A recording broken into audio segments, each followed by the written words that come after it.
วัดดีเจ้าคลิปนี้นะ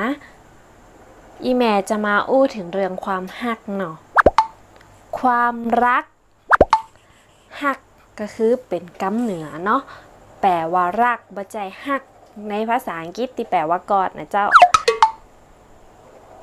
คนเมืองจะอู้ว่าฮักอีสานก็น่าจะอู้ว่าฮักเหมือนกันนะเจ้าถ้าจำบ่ผิดเนาะฮักในรูปแบบต่างๆนะเจ้าของคนเมืองมีไอหยังพ่องฮักแรกเลยนะเจ้าฮักเมา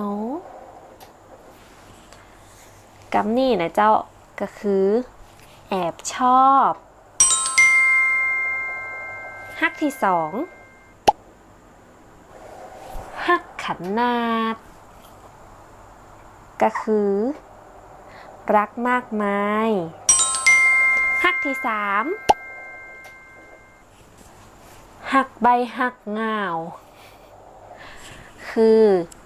รักหัวปักหัวปั๊มรักที่สี่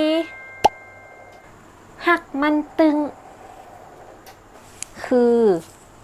รักมั่นคงรักที่ห้าฮักแต่ฮักว่า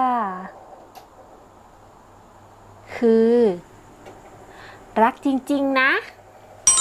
เป็นได้พองเจ้าความฮักของคนเหนือของคนเมืองเฮามีหลายฮักเลยเนาะลองฝึกอู้กันนะเจ้าไขอยากฮืออีแม่แปะกำเมืองกำใดกะคอมเมนต์ตั้งหลุมนี่ได้เลยนะเจ้าไล่แม่จะมาย่าคลิปตอบแล้วอย่าลืม